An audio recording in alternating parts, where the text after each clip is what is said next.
Question number 3, bank reconciliation statement.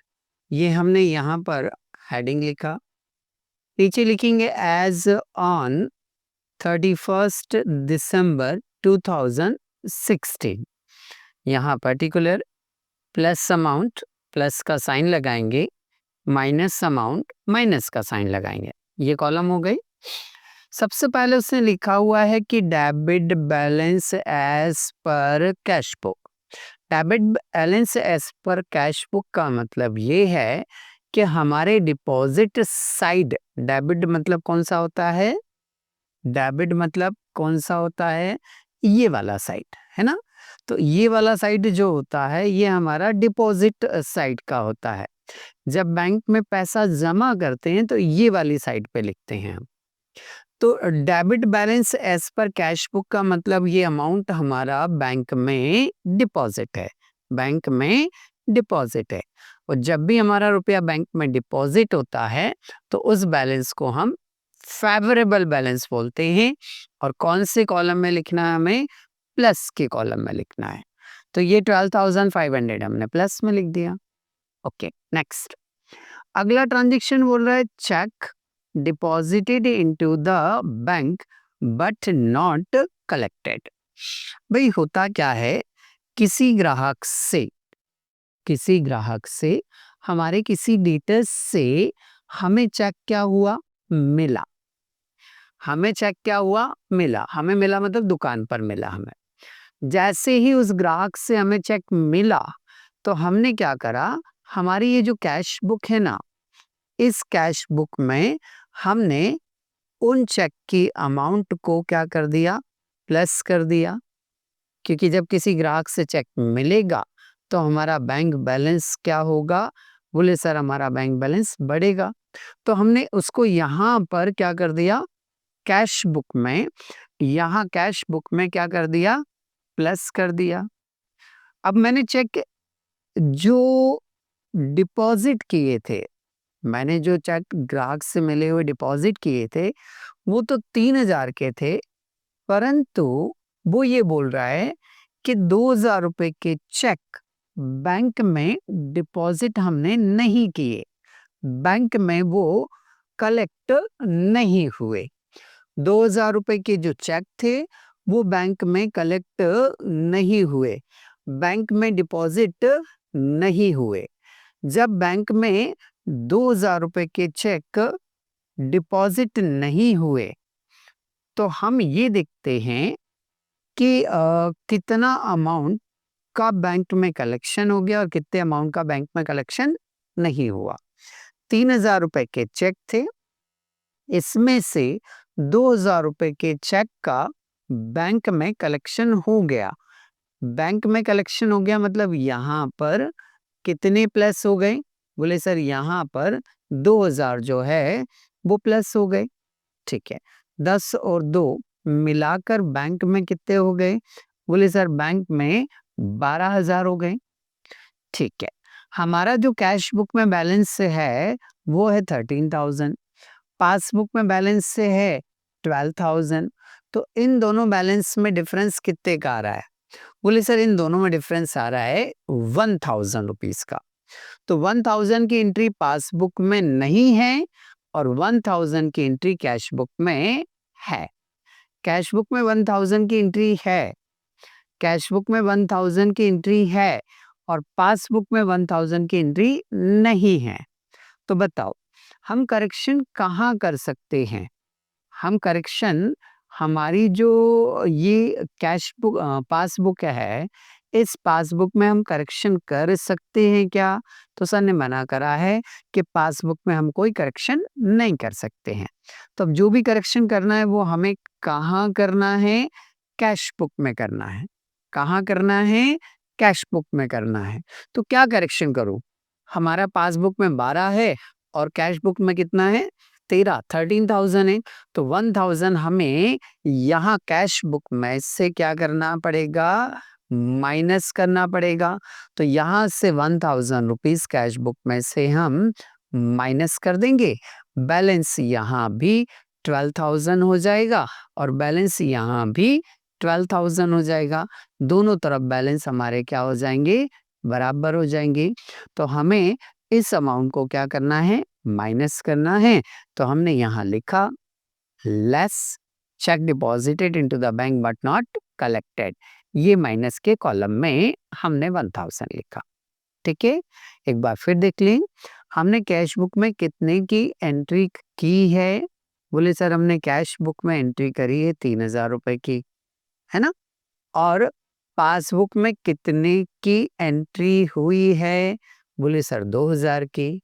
तो कितने की एंट्री, कितने रुपए की एंट्री दोनों जगह नहीं हुई है।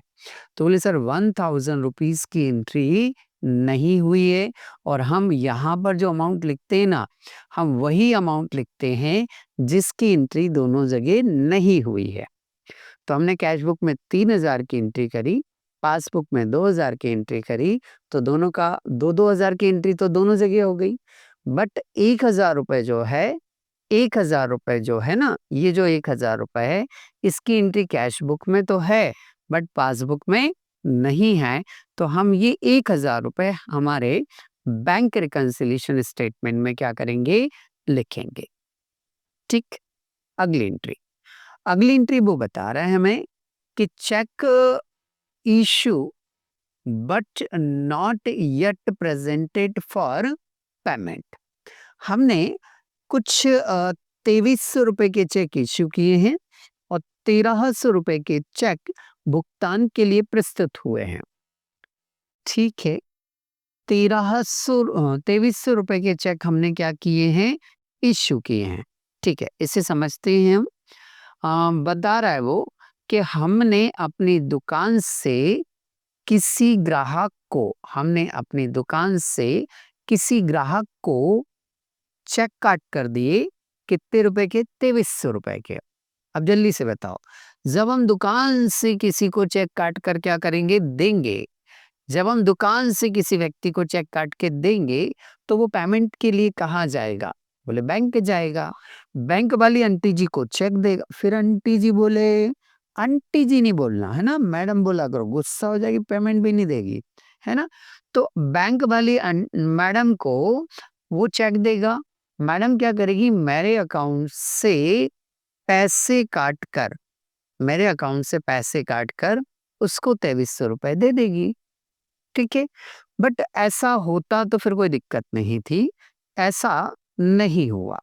फिर क्या हुआ भाई, हुआ ये कि हमने 2300 रुपए के चेक काट के दिए, मतलब हमने हमारी दुकान पर जो कैश बुक है उसमें से कितने रुपया माइनस कर दिया, 2300 रुपए माइनस कर दिया। जैसे हमने 2300 रुपए माइनस करा तो यहाँ बैलेंस हो गया हमारा कैश बुक में 7700 रुपए। अब ये 2300 रुपए का कोई एक चेक नहीं होगा, कोई 300 रुपए का चेक होगा, कोई 1000 रुपए का चेक होगा, कोई 1000 रुपए का चेक होगा, ऐसे करके ये 2-3 चेक होंगे। तो वो बोल रहा है कि 1300 रुपए के जो चेक है ना, 1300 रुपए के चेक जो हैं, 1300 रुपए के जो चेक हैं वो बैंक में पेमेंट के लिए पहुंच गए। जैसे ही 1300 रुपए के चेक बैंक में पेमेंट के लिए पहुंचे, बैंक वाली आंटी जी ने मेरे खाते में से 1300 रुपए का पेमेंट कर दिया। जैसे बैंक वाली मैडम ने 1300 का पेमेंट किया तो यहाँ मेरा बैलेंस बचा 8700 रुपए। अब बच्चों देखो, यहाँ बैलेंस आ रहा है हमारा कैश बुक में कितना, 7700 रुपए, और हमारी जो पासबुक है वो आ रहा है 8700 रुपए। तो इसका जो डिफरेंस आ रहा है वो डिफरेंस कितना आ रहा है, बोले सर 2300 और 1300 का डिफरेंस आ रहा है 1000।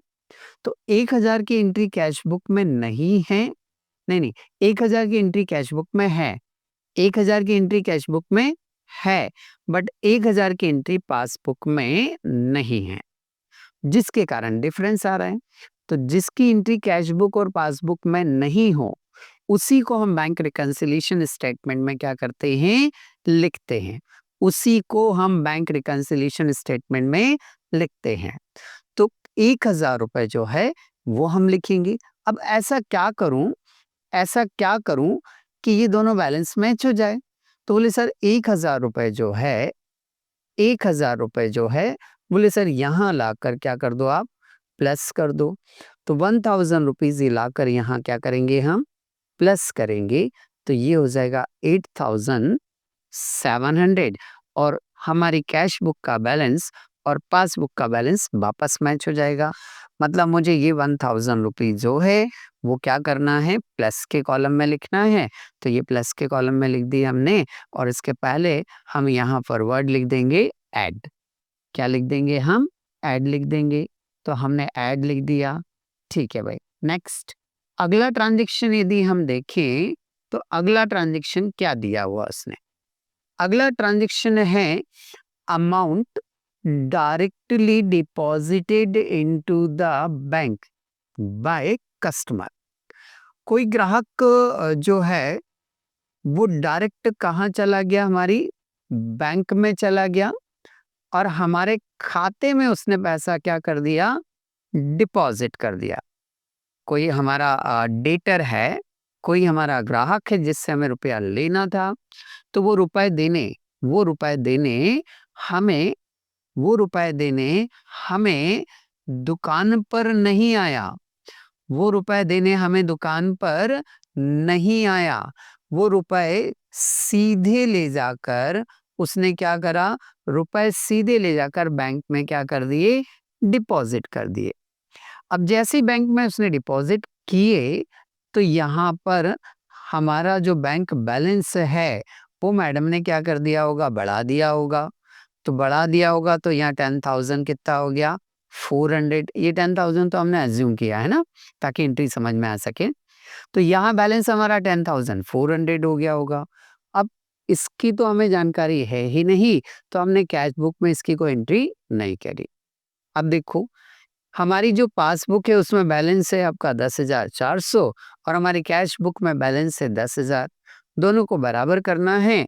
तो मैं पहले भी बता चुका हूँ कि हम हमारी जो पासबुक होती है उस पासबुक में एंट्री नहीं कर सकते हैं, तो हमें कैश बुक में ही चेंजेस करना पड़ेगा। कैश बुक में क्या चेंजेस करना पड़ेगा, बोले सर बैंक में प्लस हुए हैं तो यहाँ भी अमाउंट को क्या कर देंगे, हम प्लस कर देंगे। ये अमाउंट भी कितना हो जाएगा, 10,400।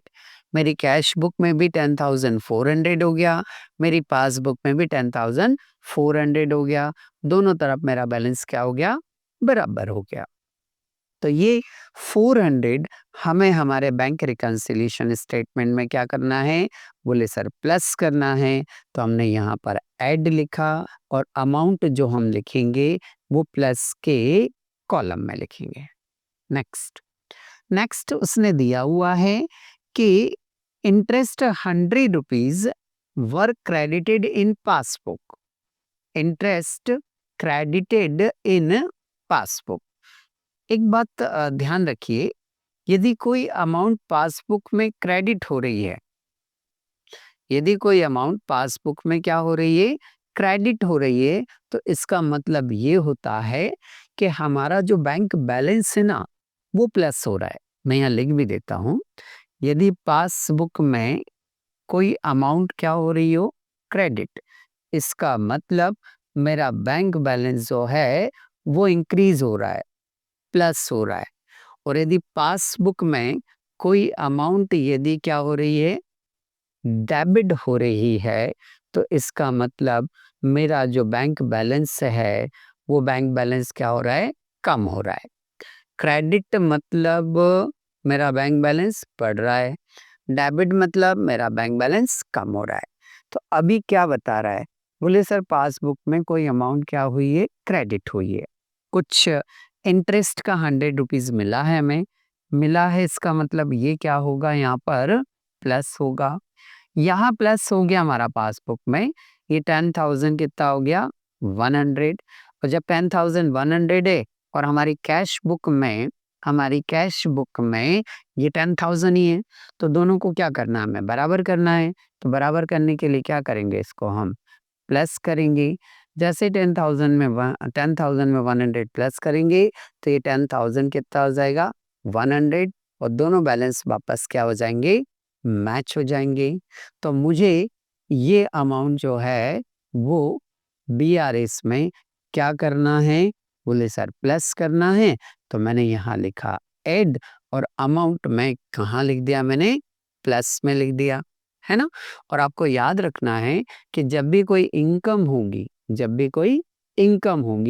तो इनकम हमेशा कौन से साइड में आती है? प्लस वाले साइड में आती है। इनकम हमेशा कौन से साइड में आती है? प्लस वाले साइड में आती है।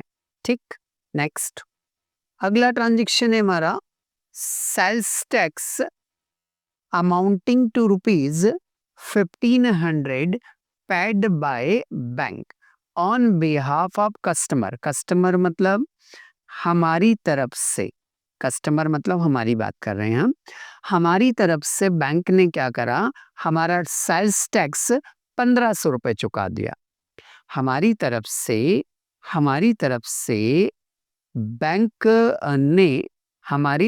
बैंक ने क्या करा? सेल्स टैक्स 1500 रुपए क्या कर दिया? चुका दिया। अच्छा, बैंक जब हमारी तरफ से सेल टैक्स का पेमेंट करेगी, तो बताओ हमारा बैंक अकाउंट का जो बैलेंस है वो बैलेंस बढ़ेगा या कम होगा? बोले सर निश्चित रूप से क्या होगा?